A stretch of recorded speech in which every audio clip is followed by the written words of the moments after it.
Fala aí, pessoal, estamos começando o nosso primeiro Simplecast. Eu sou o Cláudio e um leitor vive 1000 vidas antes de morrer. O homem que nunca lê só vive uma. Fala, galera, aqui é o Biel e eu gosto de Harry Potter mesmo e não tô nem aí pra opinião de vocês. Fala, galera, eu sou o Ronaldo e nunca digo o que sente para alguém de fora da família. Fala, galera, eu sou o Natan, não sei o que eu tô fazendo aqui, não pensei em frase nenhuma, que essas coisas de nerd aí nego não ensina, não. Tem que cair na carrada e na briga pra ver descobrir o que é.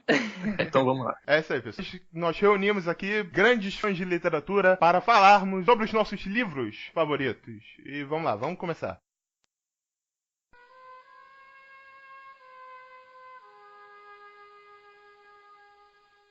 Então, galera, eu quero começar apresentando a minha obra favorita, que é O Poderoso Chefão, escrito pelo Mário Puzo, lá na década de 70. Foi um livro muito bem vendido, é um livro que tem...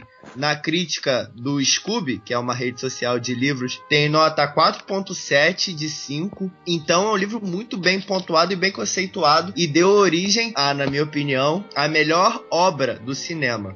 Se você pegar pelos filmes do Poderoso Chefão, todos eles tiveram a consulta do próprio Mário Puzo, que foi o escritor da obra. E além disso, o primeiro filme, ele conta basicamente o que acontece no livro, salvo algumas coisas que acontecem no segundo. Por exemplo, a vida do... Com spoiler ou sem spoiler? Com spoiler, claro. É claro, pô. Então que se foda.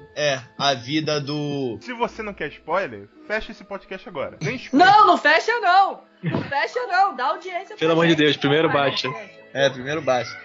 Já tá mandando a galera embora? Fica aí.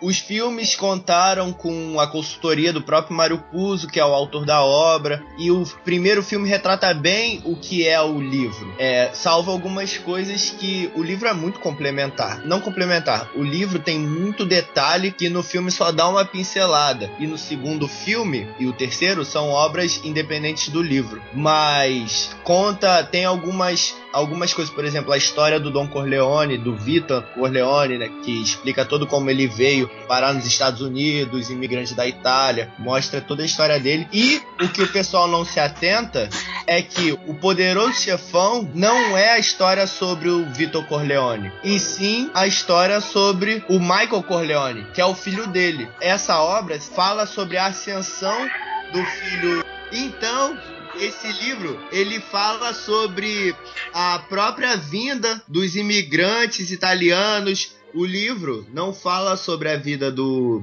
Vitor Corleone como todo mundo pensa, porque ele foi um personagem eternizado no cinema pelo Marlon Brando. O Marlon Brando ganhou Oscar com esse papel, e na época, né, o Al Pacino que interpreta o Mike Corleone, que na verdade é o Poderoso Chefão, ele não é um grande ator nessa época, ele não é um dos atores mais conceituados como ele é agora, não no quesito de fama, que hoje ele é muito. E, bom, o que eu tenho pra dizer sobre esse livro é que, cara, ele é o manual do homem. Todo homem, ele tem que ler esse livro um dia, porque ele usa conceitos de família, conceitos de amizade, de relacionamento. Ele fala muita coisa de respeito ao próximo, muito mais do que apenas violência entre máfias. Isso fica completamente à parte. Na verdade, a obra do Poderoso Chefão é para falar sobre relações, como você se relacionar, como você ser um made self-man, né, que é uma pessoa que cresce pelos próprios méritos dela, sendo esses méritos matar, roubar, ou você estudar e fazer por onde, e todos esses quesitos são retratados nesse livro. E, cara, fora que dá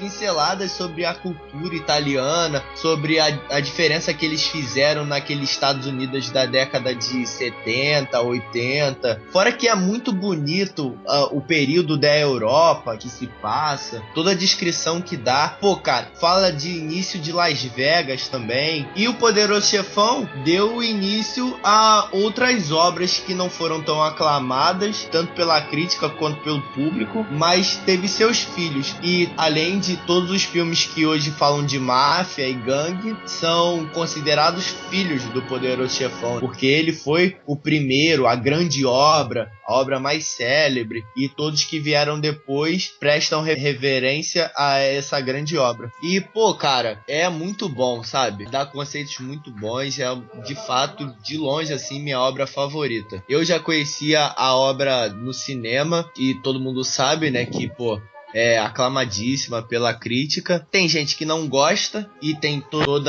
o mérito das pessoas de não gostar, porque é grande, é parado, o filme é muito antigo, e como adaptação é uma das adaptações mais fiéis que existem. Ficou proposto a gente escolher 2 livros para tratarmos, e o pessoal escolheu os melhores livros que eles acharam na vida deles. Eu não tenho como escolher os 2 melhores livros da minha vida, sabe, assim, nessa referência, porque eu ainda não fiz essa aí, e tem muito livro ainda que eu gostaria de ler e não tô podendo por causa da faculdade. Então eu escolhi 2 livros. Eu vou falar primeiro de um que eu achei bem legal sobre o tema que ele trata, e em relação também a essa coisa assim mais, como posso dizer, mais solta, mais leve assim, para você ler e adquirindo cultura mesmo, assim, mais do que curtir o modo que a pessoa escreve, sabe? Mas, Jonathan, como é um bom escritor. A gente não escolheu os melhores livros da nossa vida. O Ronaldo falou que foi o melhor livro da vida dele, que é isso, eu sei que é lá. Eu não escolhi. Eu pensei que era nesse... Não, também. Eu escolhi 2 livros que eu li até o presente momento e que eu mais gostei até agora. Pode ser que mais pra frente eu leia um livro. Não, já gostei muito dos livros e, não tem como te definir 2, sabe? Eu nunca fiz essa lista. É muito livro e é muito pouco pra deixar em top. Então, eu escolhi 2 livros diferentes do que vocês falaram. 2 livros, assim, que diferentes que vocês falaram, assim, com outros temas e outras abordagens, mas que são tão legais que eu acho que todo mundo poderia ler um pouquinho. Bom, primeiramente, eu vou falar do livro O Rei do Inverno, de Bernard Cornwell. Sei lá se fala assim. O cara, ele é um escritor britânico, bem estilo historiador mesmo, e ele é fascinado pela Inglaterra. Grã-Bretanha como um todo. Não sei a origem dele, acho que ele é lá de Londres mesmo. E ele é um historiador, assim, e faz muitos livros dele ele faz sobre a Inglaterra como tudo, desde aquela época de cruzadas, há muito tempo antes, saxões, a invasão saxônica, depois os anglo-saxões se defendendo dos dinamarqueses, etc. Então, historicamente, ele traz muito detalhe, muita riqueza nos livros dele. O Rei do Inverno é um início da trilogia que ele traz sobre o Rei Arthur. Então, ele faz toda uma pesquisa histórica sobre aquilo, sobre o Rei Arthur, quem foi, onde ele poderia ter vivido, a época que ele viveu, os conflitos que ele viveu. E ele traz todos esses detalhes nas guerras, nas batalhas que ele tem, nos personagens que ele encaixa dessa forma, no contexto histórico de verdade. Então, se você for procurar um pouquinho na internet e ver sobre o que ele está falando, o ano 1200 e pouco, 1100 e pouco, qual batalhas que teve, né, grandes repercussões dessas batalhas, quem eram os reis, essas coisas, você vai ver que tem muitas dessas batalhas, muitos desses locais inseridos. Ele gosta de trazer no livro o nome original dos locais, né? Por exemplo, Londres não era Londres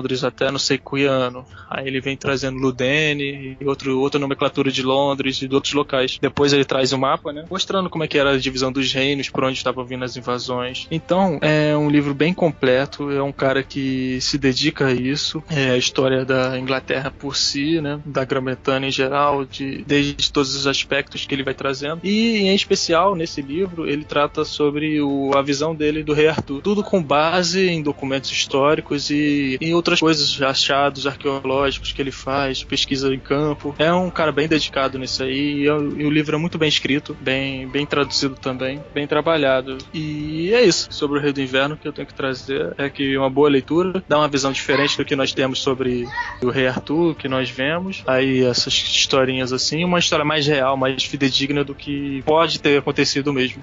Eu li, já cheguei até... Não esse livro, mas eu já li, foi a Crônicas Saxônicas dele. Isso. Essa Crônicas Saxônicas tá me dando uma dor de cabeça. Eu só li um livro dessas Crônicas Saxônicas, eu particularmente não gostei. Sim, por quê? Mas até pelo fato de... quando eu tô lendo, eu gosto de parar de ler de capítulo em capítulo, entendeu? Eu não sei quanto a esse livro que você tá falando, mas no livro que eu li das Crônicas Saxônicas, eram capítulos imensos. E chegava uma hora que eu me cansava e eu ainda não tinha terminado o capítulo. Eu me forçava a ler pra poder terminar e parar. Sim, aí realmente nesse estilo mesmo. Ele gosta de escrever grandes textos, assim, e não tem problema não você parar na metade. Eu sei que a gente, como assim, por exemplo, que gosta de Game of Thrones, gosta de ler até o final daquele capítulo e acaba vivenciando mais até... Ah, caraca, eu não ia ler só até esse, mas agora eu quero ler sobre esse aqui, porque eu já tinha esquecido, que agora vai falar dele de novo. É meio assim, ele trabalha bem, ele não é um livro de fantasia, apesar de ter um pouquinho assim, ele não tem fantasia no estilo fantástico, né? Animais fantásticos, magia, essas coisas assim que a gente tem visto muito que tá bombando. É um livro mais realista, isso que me pegou na época, porque eu já tava vendo Harry Potter, já tinha lido Harry Potter, tava uma ascensão de Percy Jackson, essas coisas assim que, pô, eu já tava cansado, caralho, para com isso, né? Tipo, não queria ver. E quando ele me trouxe essa situação, a narração dele das batalhas, assim, a diferença que faz 20 homens de escudo, um do lado do outro, com lança apontado pra um pessoal de cavalaria, e não ter esses mesmos 20 homens, assim, isso eu sentia mais humanidade, mais presença, sabe? Como posso dizer assim? Uma coisa mais real. Eu ficava imaginando, caraca, o cara lá, tipo, a missão dele é levantar o escudo, proteger a esquerda e atacar com a direita. E são todos ali irmãos de batalha, e se um fraquejar, abriu a falange, já era. Todos morrem, e por água abaixo todos os sonhos, as realizações deles. E ele tratava muito bem os personagens. Às vezes crianças, às vezes mais velhos, adultos, já experiência, sem experiência. E, pô, o caminho dele é bem legal. Ele trata assim, e esse fato histórico de trazer os reis da época, que eram os reis, o que não era, o que era atingível, plausível, assim, com essa preocupação dele de vincular o cara naquele momento, naquela hora, naquela tropa, quando ele ganha a batalha, quando ele perde a batalha, com a batalha real que existiu naquela época mesmo. Isso, pô, me deixou muito, muito contente, muito feliz, assim, com relação ao trabalho do cara. Pô, que dedicação que o cara teve. E isso que fez eu gostar bastante desse livro. De fato, ele escreve muito bem, isso eu pude perceber. Ele é bem descritivo na parte de batalha mesmo, né?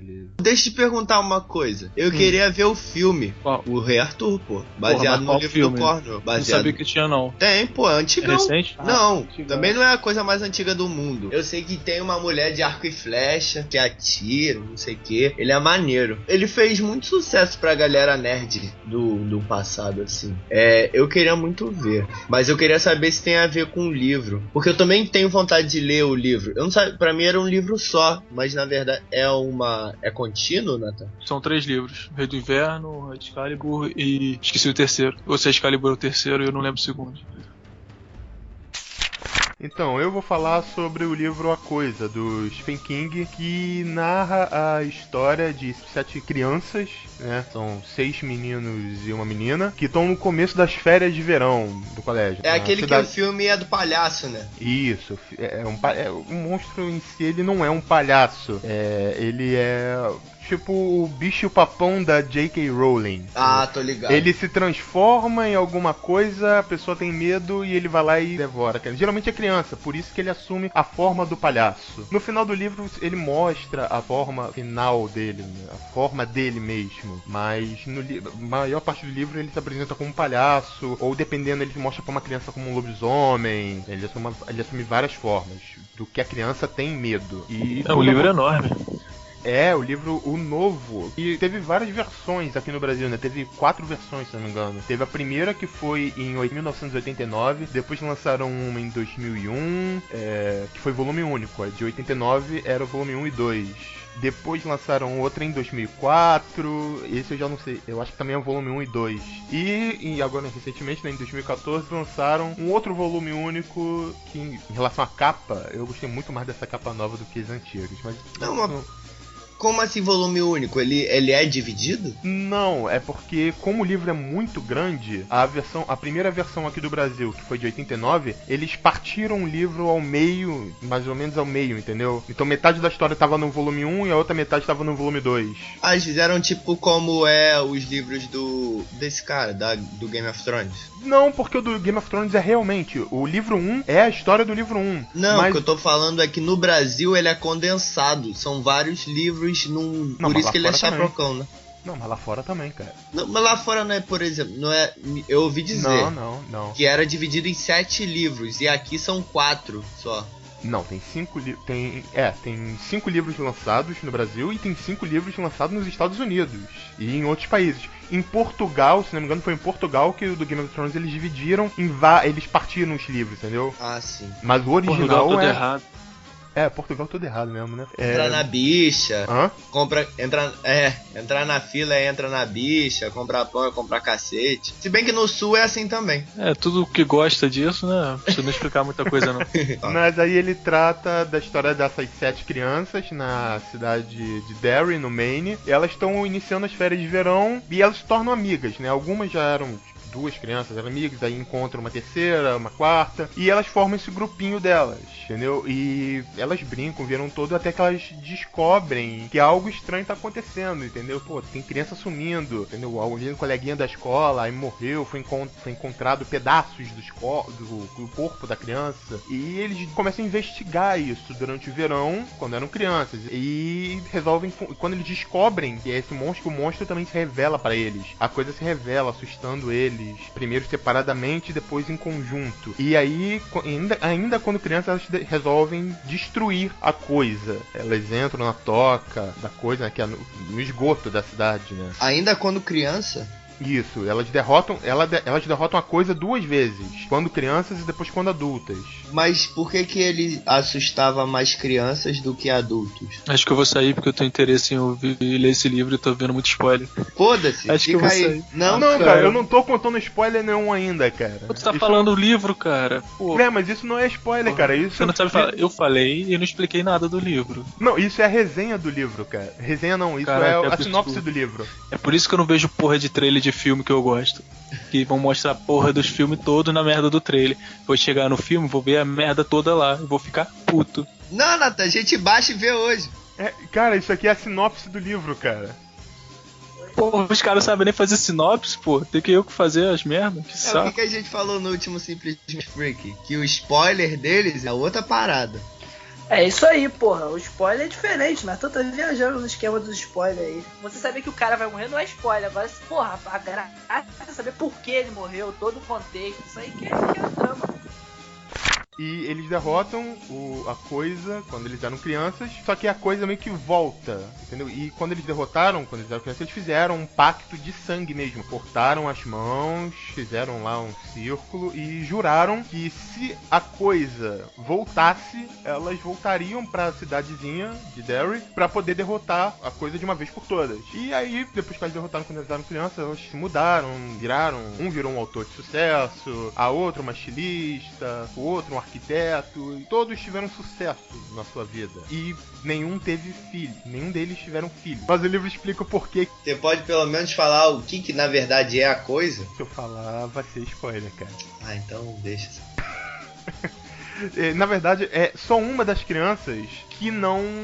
todas elas, quando cresceram, esqueceram toda parte da infância delas no Maine. Elas esqueceram que eram amigos, estavam até esquecendo um do outro, que foram amigos um dia. Ah, e só pra voltar rapidinho, agora que eu lembrei, essas crianças só começaram a investigar a coisa porque a coisa matou o irmão de um delas.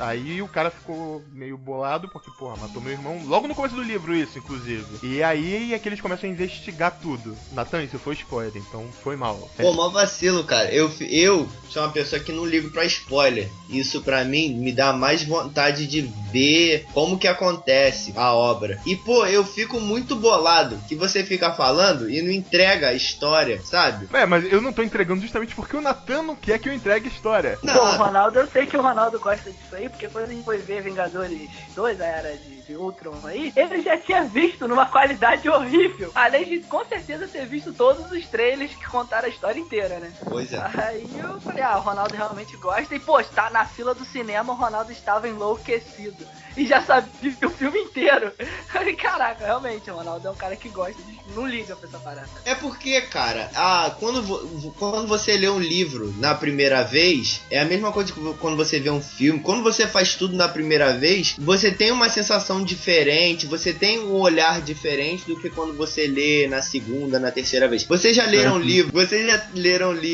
que... Por exemplo, esses livros que passam pra verdade, né? Tinha com um olhar diferente, um olhar pequeno. Quando a gente é pequeno na literatura brasileira, que passa esses livros na escola que a gente não tem o mínimo saco pra ler, e depois quando a gente cresce, pô, a gente já tem vontade de ler, ver como é que é. Pô, não é outra parada? Pô, eu tenho toda a vontade do mundo de ler de novo, porque na época eu não li nenhum dos que passaram.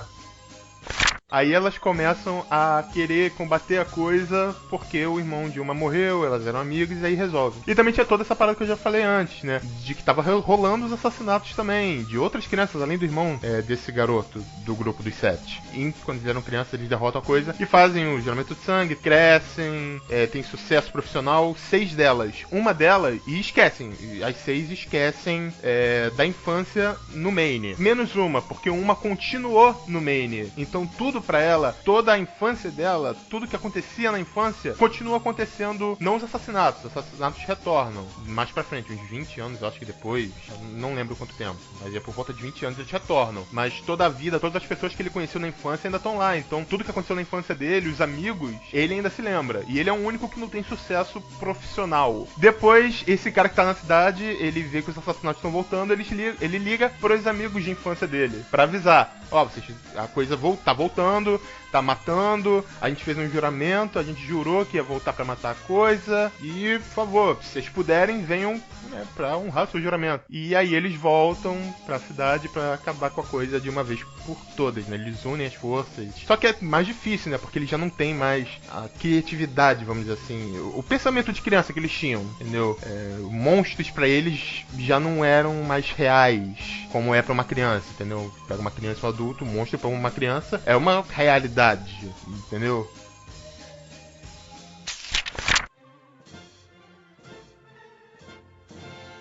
Bom, galera, o livro que eu escolhi é um livro que me ajudou muito na minha escolha da faculdade que eu faço, né? Que é o Brasil Nunca Mais, que fala sobre relatos de... Que é uma série de livros sobre a ditadura da América Latina. Tem o Chile Nunca Mais, a Argentina Nunca Mais e esse Brasil Nunca Mais que eu li. E, cara, é um livro, ele é um projeto desenvolvido pelo Paulo Evaristo Arnes, que ele é um pastor, tal, babá, que ele resolveu reunir, a partir desses outros livros que já tinham sido feitos, Chile Nunca Mais e Argentina Nunca Mais, que mostrar relatos realmente das pessoas que viveram as torturas e pegar esses relatos e colocar no livro rigorosamente o que aquelas pessoas disseram.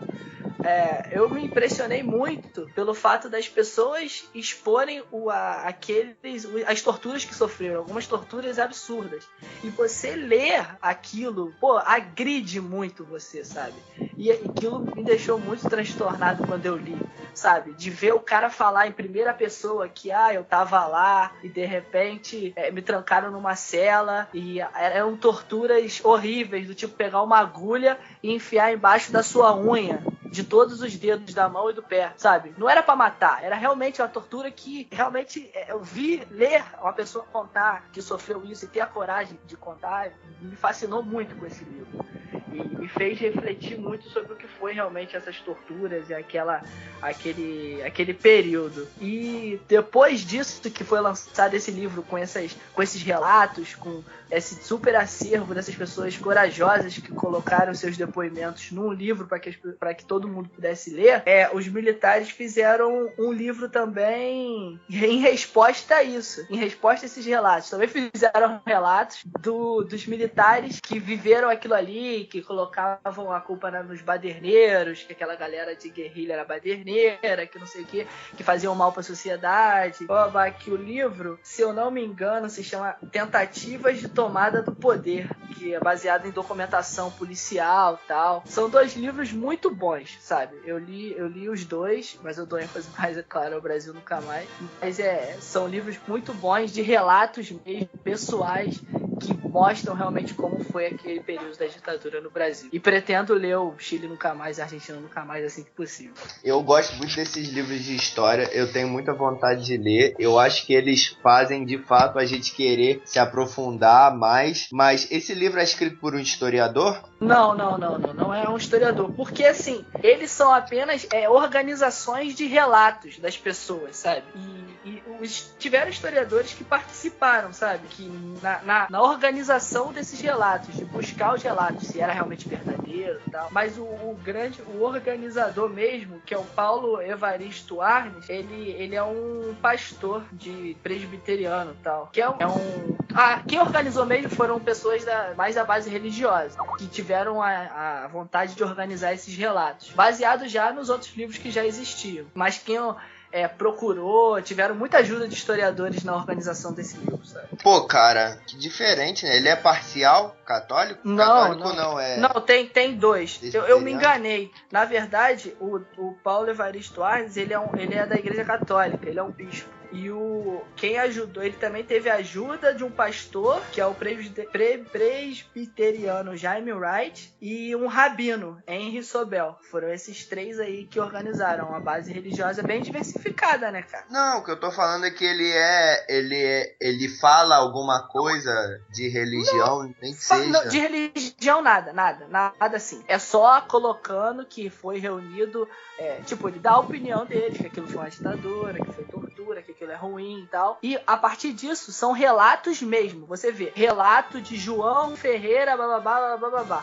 torturado no dia tal, pelo departamento de não sei o que lá. E aonde foi encontrado aquele relato e o relato do cara que foi torturado, sabe? Entre aspas, tudo bonitinho. E a próxima página, o próximo capítulo é outro relato de outra pessoa, dado o nome da pessoa mesmo, sabe? Isso que me deixou mais impressionado. Da coragem que as pessoas tiveram de postar. Então ele parece ser, documentativo, né? Sim.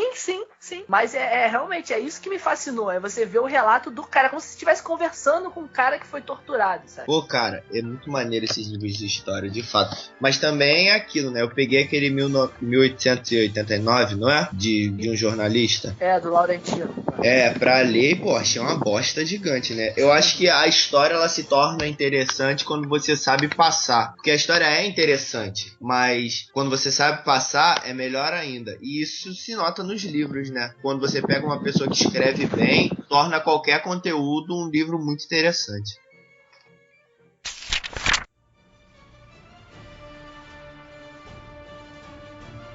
Bom, o meu segundo livro é O Símbolo Perdido, do Dan Brown. Eu sou muito fã do Dan Brown, tenho todos os livros dele, mas eu acho que os livros dele são xerox, cara, um do outro. São todos escritos num carbono e passado adiante, porque depois que ele achou a fórmula que ele conseguiu emplacar, né, uma fórmula com anjos e demônios, a fórmula pra mim dele ele já usava, né, nos livros anteriores, como Ponto de Impacto, Fortaleza Digital. Isso aí, o Fortaleza Digital. Ele achou uma fórmula. Só faltava um personagem tão carismático como o Robert Langdon, que é o personagem de todos os livros dele até agora, né? E no Símbolo Perdido, ele de novo fala de assuntos bem polêmicos, né, no caso. E ele foge um pouco do âmbito da religião e passa pro âmbito das seitas. Ele foca na maçonaria. Eu não sei se o que ele fala tudo ali é verdade, com certeza não é tudo verdade, mas geralmente nos livros dele ele carrega um pouco de conhecimento, porque a esposa dele trabalha com esse tipo de coisa, de simbologia e tudo mais. E esses símbolos maçônicos e tudo mais que se fala no livro, pô, é genial, cara. É muito maneiro. É um livro que, na época que eu li, pô, ele foi muito revelador como um livro de...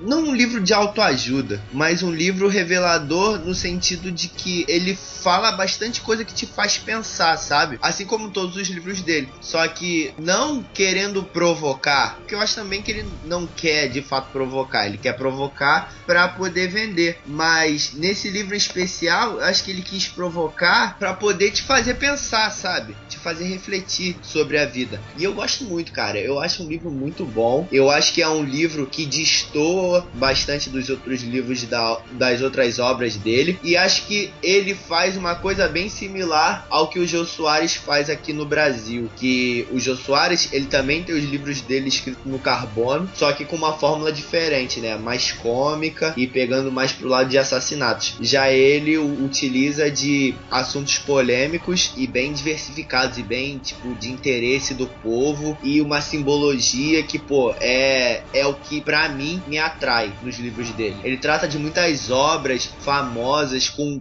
conteúdo, sabe? Quando ele fala de um trabalho, por exemplo, uma pintura ou um autor, que todos os livros dele se referencia a algum autor famoso de alguma obra famosa. Por exemplo, o último, que foi O Inferno de Dante, ele passa o livro todo falando sobre as obras de Dante, sobre os lugares. É bem documental nesse aspecto, de tratar de lugares e obras. E, pô, cara, isso é genial, assim, sabe? É uma aula de história da arte sem você precisar sem precisar fazer. Por isso que também é muito vendido, né? Porque às vezes você falar sobre história e falar sobre arte pode se tornar uma coisa muito chata, mas você tem uma pessoa ali que tá um pouco te mastigando a história, fazendo do jeito dela, mas tá pegando um fato e dando uma viajada em cima daquilo. Parece um pouco você ir numa galeria de arte, ver uma obra e você imaginar uma coisa a partir daquela obra, entende?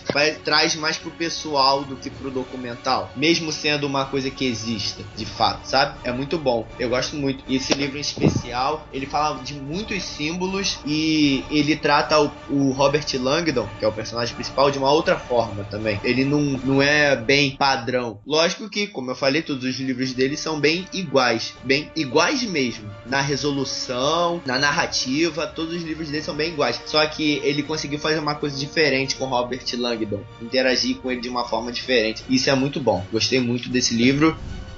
Eu gostava muito do Dan Brown, até chegar nessa conclusão de que todos os livros dele são parecidos, que ele usa uma fórmula para enriquecer. Só que na época eu não tinha essa ciência e gostei muito desse livro. Infelizmente eu só li uma vez, porque ele é bem grande. Mas... E o fato dele fazer propaganda aberta com essas marcas de luxo? Ah, é? Sabia não. Ah, não? Pô, ou ele é propaganda aberta ou ele tá recebendo dinheiro danado, porque o cara chega num Audi preto e sei lá qual modelo, aí entra, puxa lá não sei o que. Isso é verdade. Porra, como não? O cara vai e chega no Capitólio no Audi preto A4 com turbo, nitro e conta a história da marca toda, pô. Ah, cara, mas isso tem em todo o livro, não? Não, eu quero saber se você sabe disso. Se ele faz isso por merchandising, ele já vai... Gente, eu vou lançar um livro. Qual que vai ser o meu carro? Aí faz um leilão. Não, cara, Mercedes? porque... Não, Mercedes paga 10 milhões. A Audi vai pagar 15. A Toyota vai pagar 20. Então eu vou fechar com a Toyota. O carro do cara vai ser um Corolla. Mas isso acontece mesmo? Agora vamos falar. O próximo relógio do Langdon, que ele vai trocar, vai ser o quê? Cara, eu quero saber como é que ele faz, pô. Então, deixa eu falar. Nathan, eu acho que nem pelo pela propaganda, nem lá, porque vários autores fazem isso. O Stephen King... Meu irmão, o Stephen livro King, dele faz... vende pra caralho. Bom, peraí, a gente tá falando de Dan Brown e Stephen King. Os dois vendem muito. Sim, mas... E os dois escrevem sobre marcas. Um autor brasileiro também, que escreve também sobre marcas, é o André Bianco. Ele também escreve sobre marcas. Cara, mas o King é bem mais sutil. Nem tanto, Desculpa. cara. Tem livro que ele fala, porque o cara tá bebendo cerveja tal, o cara tá fumando um cigarro tal, o cara tinha um carro assim, a marca do carro era tal. Pô, mas aí é coisa da época também, da época que ele faz. Agora o Dan Brown, ele tá numa época muito, muito nova, ele tem pouco livro lançado pra ficar fazendo esse merchandising assim. Eu não sei se vocês têm, deve ter algum tipo de contrato que o cara, não no início, mas agora ele faz aí pra botar a marca do carro aí, vão ganhar alguma papelinha, porque o cara faz uma bela propaganda, convenhamos, né? Talvez ele tire alguma coisa, mas eu acho que não é assim, não é desse jeito que você tá falando, de você me paga tal valor pra eu colocar a marca do seu carro. Cara, é o que parece. Talvez, não sei, talvez ele coloque, talvez a empresa pague pra ele, entendeu? Mas não que ele vá, leiloar, qual marca que eu vou colocar, e aí, entendeu?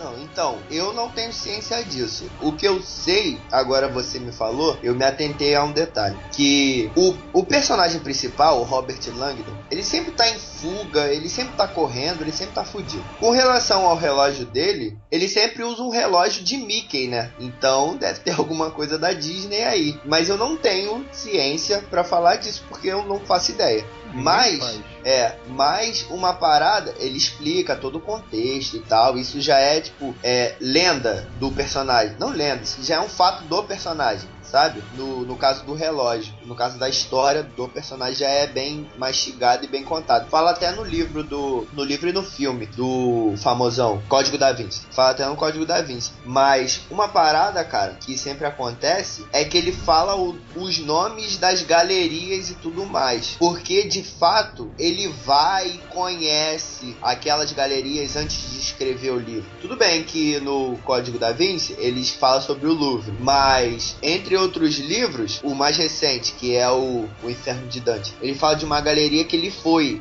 Tem uma personagem no livro que é uma pessoa que de fato o autor, né, o Dan Brown, conheceu e falou dela. Lógico que fez de um jeito mais personagem, né? Mas, ele cita assim coisas que ele conhece. E eu acho, cara, que essa questão também é muito levantada porque ele é um cara polêmico. Então, por ser polêmico, essas polêmicas vêm até ele. Por exemplo, marcas todo mundo sabe que é usado em qualquer lugar, só não é na televisão, né? Porque são possíveis anunciantes. Mas, por ele ser um cara polêmico, as pessoas podem especular isso. Porque ele atrai todo tipo de especulação. Mas eu não tenho certeza. Pode ser que sim, cara. E eu não duvidaria. Porque conhecendo o método dele, que é exatamente esse método de atrair polêmica, atrair coisa e querer vender usando uma fórmula, isso pode acontecer, cara. Isso eu acho que é plausível, mas eu não tenho ciência. Mas também falar que, pô, todo livro usa isso. Então, não sei, cara, não sei. Eu não tenho ciência. Não duvidaria, mas também é uma coisa comum.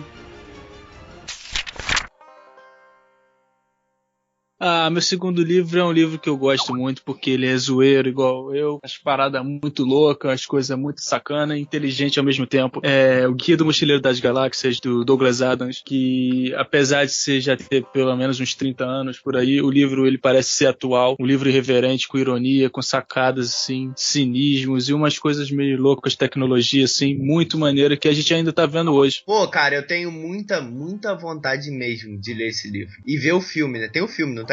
Tem o filme, mas o filme não aconselho não. É melhor ler o livro mesmo. Porque são 2 horas. O livro não é nem muito extenso. Deve estar na casa de 300 páginas, 200 e poucas páginas. Mas é um livro curto em relação a outros assim. É bem fininho, com a letra grande, assim. O tamanho médio mesmo de livro. Pô, eu tenho a série completa, né? O box dele deve dar o tamanho de uma caixa de 2 DVDs. O Natan falou de livro que não aconselha ver o filme. Cara, na moral, de todos que eu li, me fala um que o filme é melhor que o livro, cara.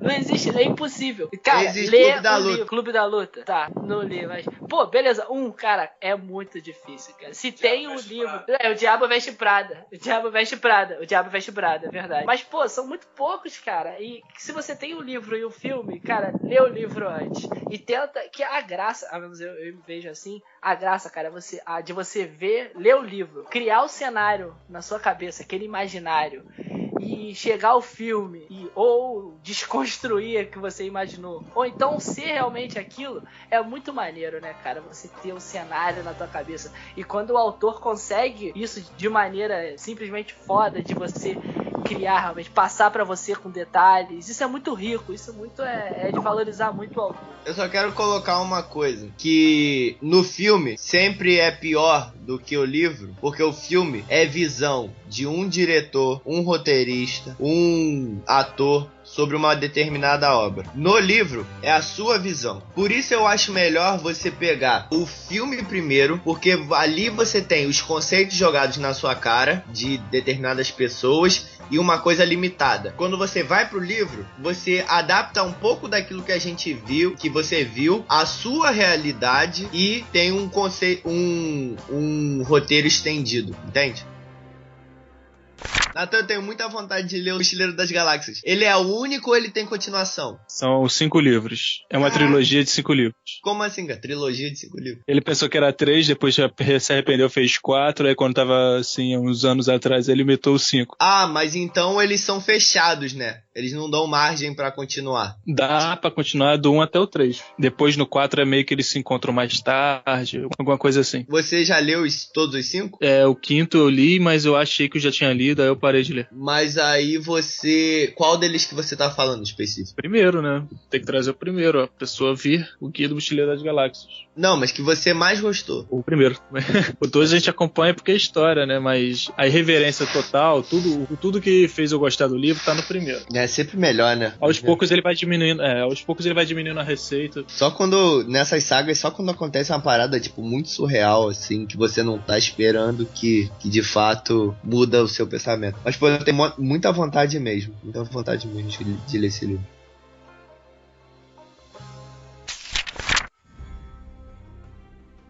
Tá, eu agora vou falar sobre uma saga de livros, na verdade sobre um livro, mas tem que falar primeiro sobre a saga, né? Que eu gosto muito, que é As Crônicas de Gelo e Fogo, de George R.R. Martin, ou R.R. Martin, se você preferir.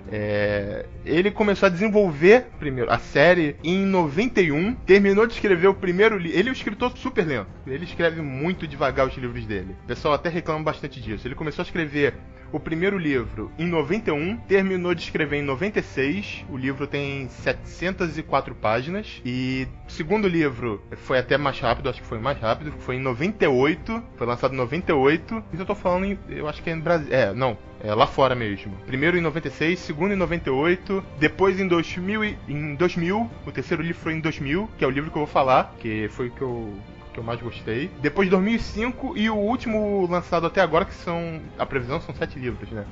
Ele lançou em 2011, então de 2005 para 2011 já viu, né? Tempo pra caralho. Enfim, eu vou falar sobre o terceiro livro, que é A Tormenta de Espadas. Ele tem a avaliação 4.8 no Scooby. O contexto geral da história é a guerra, né, pra tomar o Trono de Ferro. O livro ele foi inspirado, aí o Biel vai poder talvez falar melhor se ele quiser falar sobre. Foi inspirado em temas históricos, né? Ele foi inspirado na Guerra das Rosas, na Guerra dos 100 Anos. Guerra das Rosas é aquela da Inglaterra. Isso, dos... das duas famílias. Os Lancasters, das duas famílias, e os Lancaster e York. Isso aí. Aí foi inspirado na Guerra das Rosas e na Guerra dos 100 Anos. Mas eu gosto mais do terceiro livro porque no primeiro ele começa a introduzir você na história, no contexto no contexto local ali, né? As famílias, uma quer o poder, a outra não quer, todas as tramas. Já no segundo livro ele já começa a escrever sobre algumas conspirações que foram feitas no primeiro entre alguns personagens, e nem sempre ele escrevia sobre essas conspirações, e elas começam a acontecer, e isso leva à guerra. Então no segundo livro já começa, assim, lá pro meio pro final do segundo livro, ele começa a já ter a guerra de 5 reis, no caso, são 5 reis, entendeu? Pra tentar ter o Trono de Ferro, quando o rei morre, né, no primeiro livro. Enfim, eu gosto mais do terceiro livro porque é ali onde tudo tá ambientado. É ali que você começa a ter mesmo a luta pelo Trono de Ferro, pelo trono daquele reino, entendeu? E ele é mais ou menos, não é igual, mas é bem parecido com na parte da descrição de batalhas, ele lembra um pouco o Cornwell. Ele também é bem descritivo na parte de batalha, ele descreve, não tanto quanto Cornwell, mas é bem bacana a forma como ele descreve. Sabe qual foi a sensação que eu tive quando eu terminei? Você leu os 5 já também, né? Fala. Quando eu terminei o quinto livro, a primeira coisa que passou na cabeça eu falei, caralho, agora eu posso entrar nesses sites e sem ter medo de spoiler. Mas segundo, porque, não tem como você não pegar um spoilerzinho. Mas, o segundo momento foi quando eu senti assim, cara, isso tudo foi só a introdução. Agora que ele vai começar a contar a história. A partir do terceiro... Eu acho quando que eu terminei o quinto livro, falei, tá bom, 5 livros de maneiro, tem que esperar. Naquele epílogo lá que termina o livro, aí eu falei, caralho, isso tudo foi só uma introdução, cara. A história mesmo vai começar agora. Porque assim, eu acho, pelo que eu vejo, que eu também já li os 5, ele divide esses 5 livros em 2 momentos. O primeiro momento vai do primeiro ao terceiro livro, que ele dá a introdução pra você da guerra. No primeiro livro o reino tá mais ou menos em paz ali e tal, aí o rei morre. E aí é que o segundo livro ele começa, no final do primeiro livro ele já começa já com a guerra pra tomar o trono. Quem é o herdeiro por direito, tem gente que quer tomar o trono porque acha que a família anterior, a desse rei que morreu, ele tem que voltar, aquela família, enfim. E então a partir dali já começa. E o terceiro livro ele finaliza essa guerra dos 5 reis. Quer dizer, não finaliza, mas pelo menos amansa. O Nathan sabe do que eu tô falando, não é, Nathan? Você tá conseguindo entender? Sim, tô entendendo. Então, mais ou menos ali no terceiro livro é onde tem o ápice dessa guerra e ela esfria um pouco. Ela não termina, mas ela dá uma esfriada. E aí do quarto pro quinto livro já é um outro momento que vai ter a segunda parte dessa guerra. O quarto livro tá meio morninho tudo ainda, tá o contexto da história, eu não sei se aquilo é um continente ou um país, Mas enfim, É Westeros... um avanço de peões, cara. O quarto livro é o avanço dos peões, pra começar a começão e o cheque. Isso, já não tem mais tanta batalha assim no quarto livro. Já não é mais guerra de fazer, é mais conspirações, um fazendo aliança com o outro, entendeu? Aí eu acho que é mais ou menos isso. Que aí, a partir do quinto livro, ele já te entrega um outro momento da história. A guerra começa a voltar, só que de outra forma. Não é mais os 5 reis em Westeros lutando, como era no terceiro livro. Já começa a vir uma rainha que estava exilada. Rainha não, né? Uma princesa que estava exilada, que quer voltar pra tomar o Rainha. trono. Não, ela não é rainha. Mãe de dragão. Isso, a mãe de... Cagueto logo. Não, o que acontece? Aquilo tudo meio que uma introdução mesmo, cara. Se você parar pra pensar, depois que termina o livro, que fala, caralho, vai começar a história de verdade. E, pô, muita comparação se faz dele com... Eu esqueci o Tolkien, pô, uma vacilo, esqueci o nome dele. Até com a J.K. Rowling também, mas, cara. Pô, os caras viveram outra vida. Os caras que quer comparar também pode comparar qualquer coisa, eu já li na internet. Não tem fundamento, não. Eu já li de gente falando que Game of Thrones é Harry Potter, só que mais maduro, entendeu? É Harry Potter, só que mais maduro. Harry Potter pra gente mais velha. Eu já ouvi gente... Eu não concordo com isso, mas... Sabe porque tem sacanagem? Porra, o Harry Potter maduro Eu não concordo, cara. Eu acho... Eu também não concordo Harry com Potter isso. é maduro pra caralho. Eu não concordo, cara. Eu acho que Senhor dos Anéis... Eu acho que Senhor dos Anéis, Harry Potter e Game of Thrones são 3 obras fantásticas e completamente diferentes. Com uma diferença, né, cara? Game of Thrones e Senhor dos Anéis são obras originais.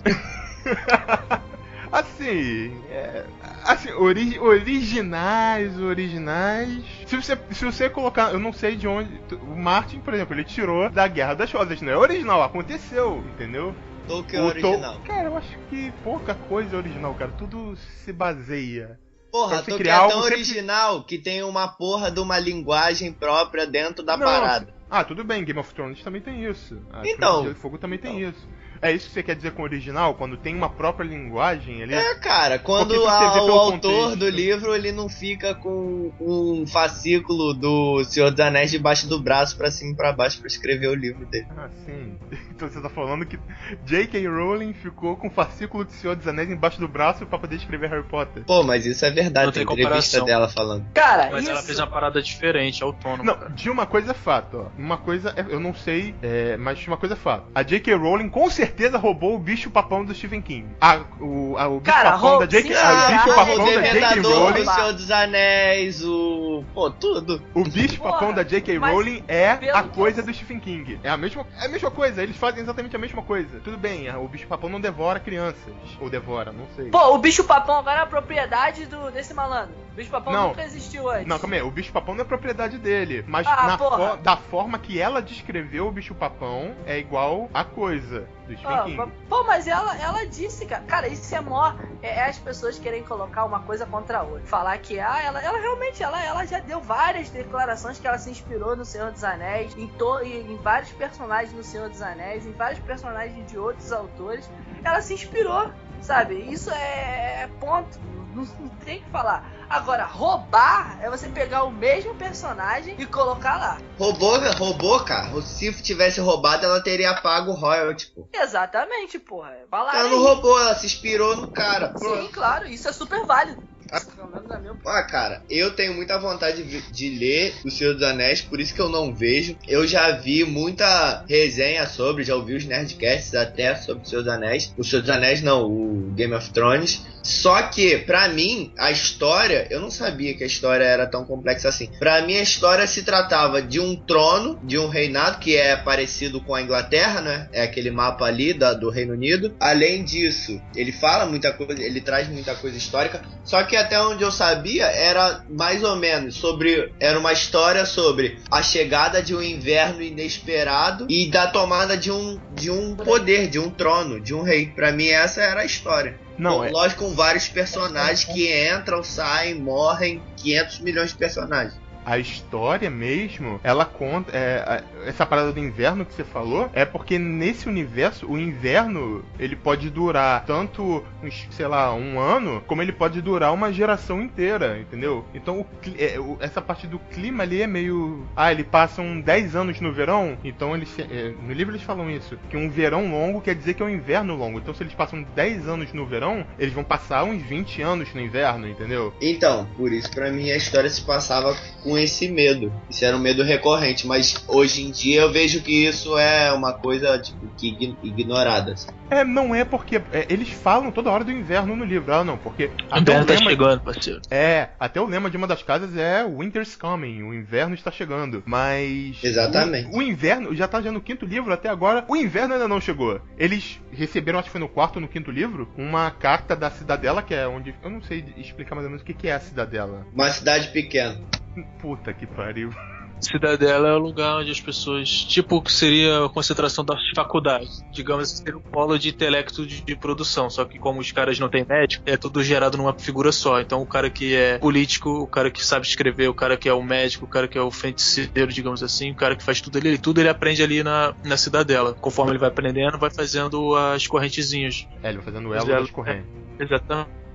Mas conforme ele vira mestre numa situação, ele fecha a corrente ali e vai seguindo. Eles até receberam no 4º e no 5º livro uma mensagem da Cidadela dizendo que o verão tinha acabado, de que eles já estavam entrando no inverno. Mas até agora o momento o inverno mesmo ainda não chegou. Chegou algumas coisinhas, tá no norte, a neve já subiu não sei quantos metros, centímetros. No último livro, no 5º livro, ele fala sobre isso, que no norte já subiu já subiu a tal altura, a neve, mas até agora o inverno não chegou. E é bem mais complexo do que isso que você tá falando, cara. Tem muita conspiração no livro. E ele faz uma coisa que eu acho fantástica, que geralmente você pega um livro, ele tem um personagem principal e você basicamente já tem certeza de que esse personagem não vai morrer. E o que eu acho fantástico nessa obra dele é de que qualquer personagem está sujeito a qualquer coisa.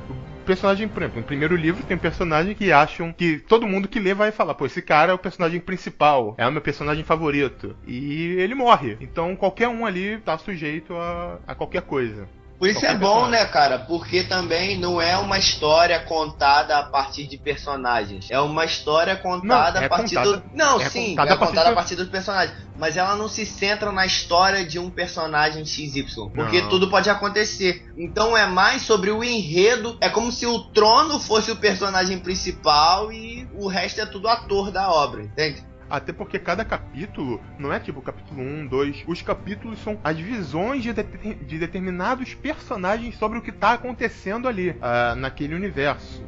Pô, então, isso é genial, cara. Diferente pra caramba. Isso, às vezes, por exemplo, você tem um complô de um cara que quer assassinar um outro cara. Você tá lendo a perspectiva do cara que vai ser assassinado. Então, em nenhum momento você vai ter indício de que esse cara vai morrer. A mesma surpresa que você vai ter quando ele morrer, vai ser surpresa que a própria pessoa que tá morrendo vai ter. Deu pra entender? Claro. Então, isso que eu acho fantástico na obra dele.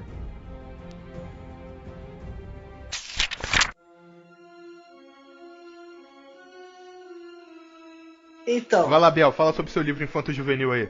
Eu falo mesmo, cara. Essa pilha, sem sacanagem, eu não caio, sem brincadeira, de coração.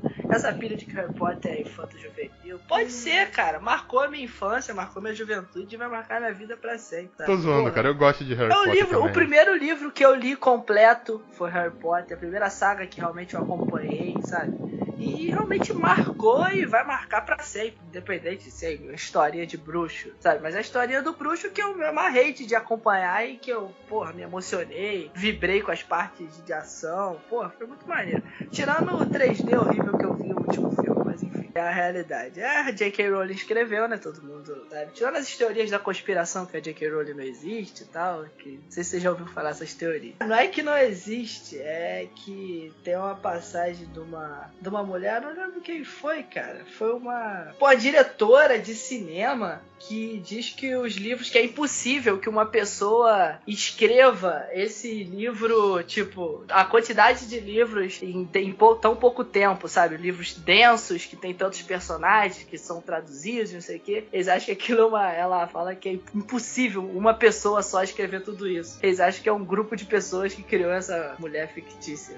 Isso não existe, né? Cara, não depois do que autor, você... diminuindo a genialidade do autor. Não depois que você conhece a história. Eu também sou muito fã do Harry Potter. Vi todos os filmes no cinema, li todos os livros, tenho os DVDs, tenho os filmes, fui no estúdio lá em Londres. Pô, sou retardado por Harry Potter. Mas quando você conhece a história da J.K. Rowling, você vê que desde o primeiro momento que ela concebeu o Harry Potter, ela já sabia o final. Ah, A gente acabou de falar o contrário.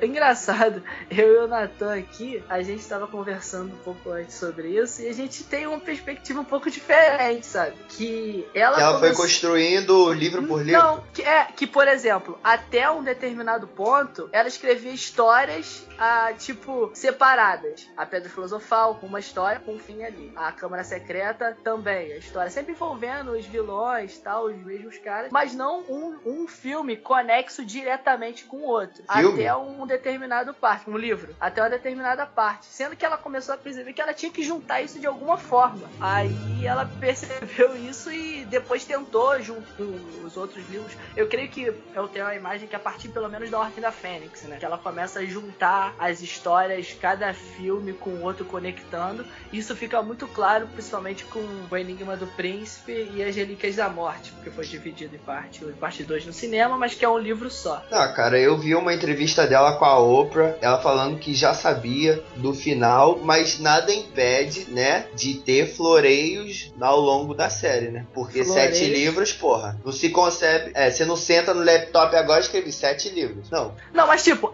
o final, qual? Que o Harry Potter ia virar luta, Voldemort, não sei, cara, o final, mas isso todo mundo sabia que o Harry Potter ia derrotar. Não, mas não é o final, o Harry Potter ganhando do Voldemort. Isso daí todo mundo sabia. Mas, sabe, tipo, como se fosse uma coluna vertebral, sabe? O enredo. Você acha que quando ela terminou o livro 1, ela sabia que era o Horcrux? Quando ela matou o Diário? Sim, pô. É o Horcrux, sei lá o nome da porra. Com porra certeza. Nenhuma. Acho que no final ela, caralho, e agora? Tem que juntar essa merda. Depois ela ficou correndo pra arrumar itens de valor inestimável pra poder encaixar, botou um em cada casa e tentou fazer a parada fluir, cara. Isso não aparece só no último livro, pô. Isso aparece ao longo da série toda. Não, cara. Porra, aparece, mas assim, ninguém sabia. Ninguém ouviu falar dessa palavra até o 7º livro. Porra, ela não tinha noção, cara. Ela inventou o conceito final pra juntar as peças. Sabe o que indicia isso, cara? É que, por exemplo, o Dumbledore, foda do jeito que ele é, ele só tem a ideia de procurar o professor Slughorn, que foi o cara que falou das Horcrux pro Tom Riddle no Enigma do Príncipe. Porra, o Slughorn, ele sempre soube que o Slughorn era o preferido, tinha muito papo com o Tom Riddle, ele sempre soube. Por que só lá na frente que ele foi perguntar pro cara, sabe? É porque só ali que ela viu que ela tinha que fazer uma conexão em algum momento. Acho que isso não tem nada a ver uma coisa com a outra. Porque isso pode ser como pode não ser. Mas o fato é que ela falou que ela já tinha concebido toda a saga. Mas lógico, essas coisas ela pode ter dado uma luz nela depois, pô. Nada impede. Porque isso também, cara, isso é relativo, cara. E se não tivesse Slughorn? E aí? Ela ia ter que juntar de outra forma.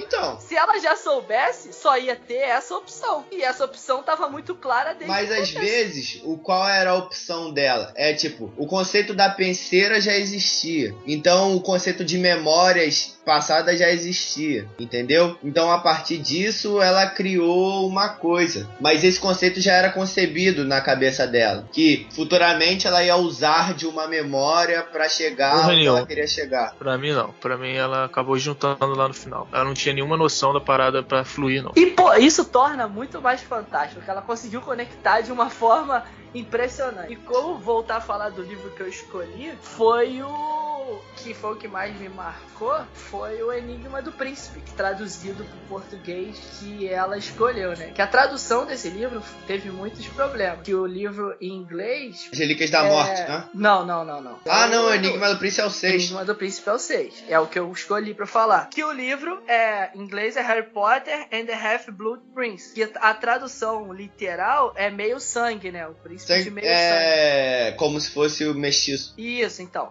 que seria pra mim o título ideal, Harry Potter e o Príncipe Mestiço, que foi o livro que ele encontrou do Príncipe Mestiço, que ajuda ele a conseguir status de melhor aluno de poções, e isso se aproximar do professor Slughorn, que vai ter toda aquela trama em volta disso, do Harry realmente tendo um papel principal, sabendo que ele tem o papel principal de chegar até o que o Dumbledore pediu, que era ele se aproximar do cara. E pra também explicar por que eu escolhi esse livro, é porque tem o principal, o meu personagem favorito da saga, que é o Professor Snape, que é o cara mais controverso de todos os livros, que você nunca sabe quando que ele é do bem, quando ele é do mal, todo filme ele muda, você tem a certeza uma hora que ele é do mal, aí outra hora você, caraca, não, ele é bonzinho, olha aí daqui a pouco e nesse livro é a clara certeza que, ele é do mal, porque ele mata o Dumbledore, né? E você vê toda aquela cena do Dumbledore pedindo por favor, e ela detalha essa cena de uma forma muito, muito impressionante, que é um por favor dramático, clamando por favor, que depois você vai ver que esse por favor é um outro significado, mas que ali você tem a plena certeza, caraca, matou o Dumbledore, desgraçado, esse cara é o do mal. Eu achei isso fantástico no livro dela, de que até o livro, acho que é o 6, né, que o Dumbledore morre, né? É esse que eu tô falando. Então, acho que até esse livro, você tinha a ideia de que Dumbledore era o foda, Dumbledore lutava contra o Voldemort e os Comensais da Morte. Tudo bem que no primeiro você não tem ideia disso. E que Snape pode ser um traidor. Era esse o pensamento que você tinha. A partir dali, no 7º, tudo muda, porque você nota que era tudo um plano do Dumbledore. O plano era que Harry morresse, na verdade, né? Em contrapartida, o Dumbledore no final que acontece, também entrega a Pedra da Ressurreição pro Harry, né? Era tudo plano dele, isso que eu achei fantástico, que tudo isso que ele já tinha planejado tudo isso. Agora, vocês acham que o personagem como o Snape já não tinha sido planejado? O personagem, sim. Agora, o como foi feito e essa controvérsia toda no final, não. Eu acho não que foi ela. Não foi ela que falou não foi ela que tinha falado numa entrevista de que ela tava um dia no trem, esperando o trem, que o trem tinha atrasado, e a história do Harry Potter veio todo na cabeça. Exatamente, mas é disso que eu tô falando. Mas o que veio da história não foi os personagens, foi o contexto da história. Então, mas é isso que eu tô falando, que a história já tinha sido concebida. Essas outras coisas são detalhes que surgiram depois. Então, cara, mas aí eu acho assim, que ela deu um jeito, ela conseguiu amarrar tudo depois. Mas isso não vem ser um papo pra muito tempo. Não, com certeza, ainda mais a gente aqui. Cada um tem uma visão, cara. Essa que é a parada. Cada um tem uma visão. Eu acho também que esse papo dela falar que foi tudo concebido também é uma estrela, né? Dela chegar na televisão e falar, não, eu já tinha tudo na minha cabeça. Não é lindo? Mas será que é realmente verdade? Nunca saberemos. Então, jamais. Você acredita na versão dela ou você duvida, sabe? É das duas uma. E são opiniões que devem ser respeitadas, principalmente a dela, que eu sou fã. Inegável. E é por isso que eu escolhi esse filme, sabe? Porque essa controvérsia toda de livro. Toda hora você tá falando filme. Eu falo filme. Porque esse foi um dos poucos que eu vi o filme antes do livro. Porque você é burro, você não lê. Mas você acabou de falar antes que o bom é ver o filme antes do livro? Mas eu sou eu, você é você, meu parceiro. Então, só pra finalizar mesmo, esse livro, ele é do Scooby lá, é 4.6. Ele pra mim, esse livro foi muito maneiro mesmo. Eu li ele emprestado da biblioteca da escola, tem toda uma história maneira por trás, que maloquei por muito tempo, e foi o livro, pra mim é o mais sombrio da série, é o mais legal de se ler, assim, de se pensar. É onde as respostas são dadas, mas que são respostas erradas, sabe? Isso que é o mais legal desse livro. Inclusive, eu acho que talvez até teria como fazer uma continuação, não do Harry Potter, mas com os filhos de cada um. Eu acho que teria como. Acho que não. Acho que não precisa. Que vai continuar. Não precisa, mas pode ser feito. Ela deu brecha pra isso. Mas aí abre a comparação, cara. Abre espaço pra comparação. Eu acho que Harry Potter sim, mas ela deu brecha. Vai ser Star Wars. Sim, o Star Wars deu brecha. É dinheiro, porra. Dinheiro pode fazer qualquer coisa. Essa merda vai rolar. Mas dinheiro pra caralho ela já tem, cara. Eu acho Não que agora, mas mais na frente vai rolar. Não, assim, eu acho que vai acontecer, tanto vai rolar que agora vai sair o filme, né, do livro Filho do Harry Potter, daquele dos monstros, né? Vai mesmo? Vai, pô. Já tá sendo... Não, peraí. Mas isso aí, essa história do Harry Potter e dos monstros, né, que ele não é o Harry Potter da J.K. Rowling. Não, esse cara, é o Harry dos Potter monstros mágicos de onde habitam. Esse Harry Potter já existia antes. Tem até gente que fala que eu não tô aqui falando nada, mas tem gente que fala que o Harry Potter da J.K. Rowling foi inspirado nesse Harry Potter. Senhor dos Anéis. Não, mas o da J.K. Rowling foi o que fez sucesso, que deu milhões. Não, cara, não tô falando esse Harry Potter. Esse Harry Potter acho que também vai sair. Mas eu tô falando do livro que... Tanto que eles estudam sobre monstros na série Harry Potter em cima desse livro, que é Os Monstros Mágicos de Onde Habitam. Que é um grandão roxo. Bonitão. Vai sair o filme desse livro aí. E dizem, né, que ela vai escrever mais um livro no mundo do Harry Potter. Mas não com os mesmos personagens. Mas usando, tipo, Mistério da Magia, Beco Diagonal. Talvez até os próprios filhos do Harry Potter ou da Hermione com o Rony. Que eu tô falando, ela deu brecha pra isso. Ela terminou o 7º livro com os filhos de cada um, até do Draco Malfoy também, indo para Hogwarts. Então, ela pode, não é, como você mesmo falou, não é uma coisa que ficaria muito bacana, porque abriria base pra comparação entre um e outro. Mas ela deu brecha pra que isso pudesse ser feito mais pra frente. Ela pode escrever... Alguém viu Naruto? Alguém viu Naruto? Eu vi todos os... Tem uns 6 meses aí, 1 ano, que acabou Naruto. O maluco começou a fazer de novo com o Naruto Hokage já grandão e as pivetadas lá, filho dessa galera toda andando lá, pô. O cara recomeçou, cara. Tudo é dinheiro nessa porra, não tem jeito. O Nathan tá coberto de razão. Mas de fato o que ele tá falando tem, entendeu? Mas tem isso não é o que mais acontece, cara. Pô, O Dragon Ball vai voltar, porra. 18 anos parado. Quantas pessoas... Eles agora estão fazendo Star Wars agora. Morreram nessa porra aí. O pessoal Não, velho vai aí. botar Dragon Ball Star Wars nessa merda. Não tem jeito não, filho. Mas o E Star vai comparação, vai geração. O nego vai falar que é lixo, daqui a pouco vai falar que é bom, daqui a pouco vai falar que é lixo. Mas, e os caras estão vendendo quanto isso. Mas o Star Wars, Não, cara, calma aí, é uma calma aí, parada que Ronaldo. eles estão relançando porque Ronaldo. eles foi vendido pra Disney, né? Então a Disney quer ganhar dinheiro em cima da parada que ela comprou. Agora, pelo George Lucas, não ia ter. Pra finalizar aí, fala da polêmica com o Senhor dos Anéis, que a gente já falou antes, mas esse é o momento. Né? Alguns elementos da série do Harry Potter foram inspirados em elementos do Senhor dos Anéis. Sim, isso aí é inegável. Isso aí a J.K. Rowling já deu diversas entrevistas. O Sauron, que ela que é o... sempre o foi Baldur. fã. Ela é muito fã do Senhor dos Anéis. Pegou realmente traços de alguns personagens e colocou. E isso aí ela já falou e não tem polêmica. A polêmica são dos fanboys. Isso, que eles falam que um é melhor que o outro. Um tem que ser completamente oposto ao outro. E que quem gosta de Harry Potter não pode gostar de Senhor dos Anéis e vice-versa. Mas A aí polêmica que tá aí. Mas é que tá, Gabriel. É um oposto ao outro, sim. São livros diferentes, são histórias diferentes. São opostos, mas os dois são brilhantes. Cada um em seu ponto, entendeu? Cada um com seu público. Eu digo oposto. Cada um com seu público, eles são disso fantásticos. de quem gosta, sabe? Das pessoas colocarem um que você não pode gostar dos dois, sabe? De formas iguais. Isso é completamente plausível, você pode gostar dos dois. Acho que a grande polêmica tá aí, quando a grande maioria dos leitores coloca, porra, eu só vejo Harry Potter e Senhor dos Anéis é um lixo total. E o contrário também existe, a polêmica tá aí. A polêmica tá quando as pessoas cismam em querer comparar uma obra com outra obra. Fala, não, porque essa obra tem elementos dessa obra, então essa obra aqui é cópia dessa obra, ponto. Esse que é o grande problema. Se as pessoas parassem de comparar e ver numa perspectiva diferente do que elas veem agora, talvez mudasse tudo isso, quem sabe? Cara, eu acho que a genialidade passa muito por isso, sabe? Em pegar as influências que a gente tem e transformar numa coisa sua. Porque a todo momento nós somos bombardeados por informação e quem é bom mesmo tem muita referência. Não se baseia numa coisa só. Pega vários e cria o seu do seu jeito, entendeu? Mas é claro, toda criação depende de alguma coisa. Ninguém vai... Tudo bem, tem coisas que são criadas do nada. Mas chega uma hora que as coisas que podem ser criadas do nada acabam. Ou ficam... Tem poucas coisas que você pode criar do Não nada. são aprofundadas. Conceitos são aprofundados. Essa porra era pra gente estar falando, comendo a porra da batata, tomando a Coca-Cola lá de noite. Já acabou que tinha que falar de livro, fera. Vamos comer a batata, tô cheio de fome.